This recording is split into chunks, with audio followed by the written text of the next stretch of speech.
just you and I.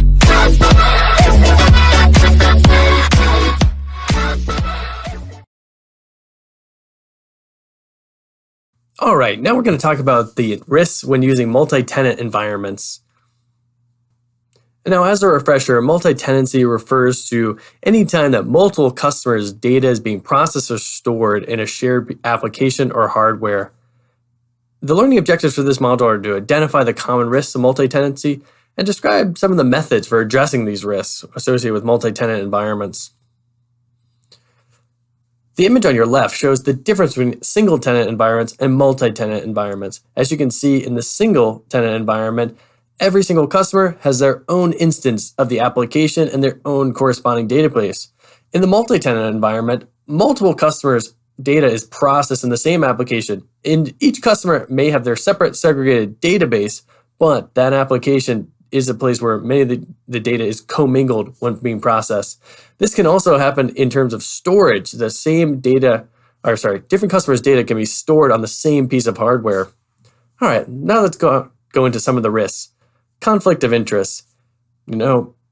Unlike dedicated hardware, dedicated or something that's hosted internally or in a private cloud, when it comes to multi-tenant environments, there's a conflict of interest because the cloud provider is really focused on maintaining the environments for all customers. So there is less attention for the concerns of individual customers.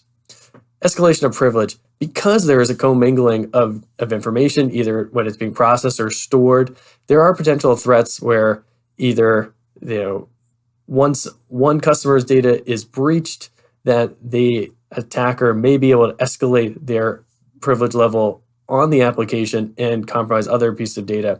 Information bleed. We've seen this one before. Failures or malfunctions in an application or a database can reveal information on what applications or operating systems are running, which can provide information to attackers that they can use to use tailored vulnerabilities in their attacks. Legal activity. When data is on the same server, legal actions can potentially prevent people from accessing any of the data on that server. This is a potential risk when it comes to multi-tenancy because you don't necessarily think your data is going to be affected by other customers. It's supposed to be separate, but then that customer gets involved in a legal dispute, and part of discovery is information that's stored on that piece of hardware, and all of the data becomes inaccessible until that legal action is resolved. All right, quiz question.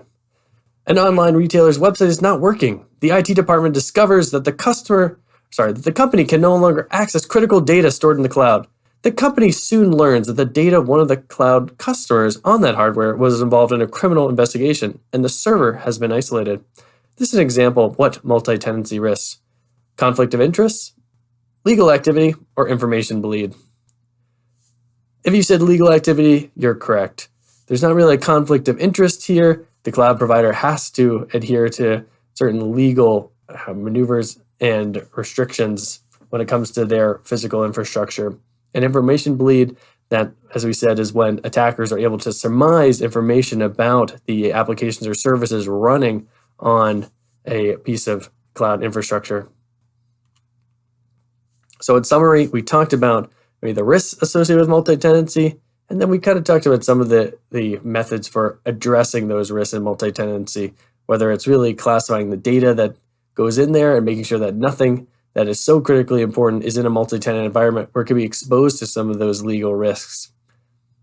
All right, I'll see you in the next lesson.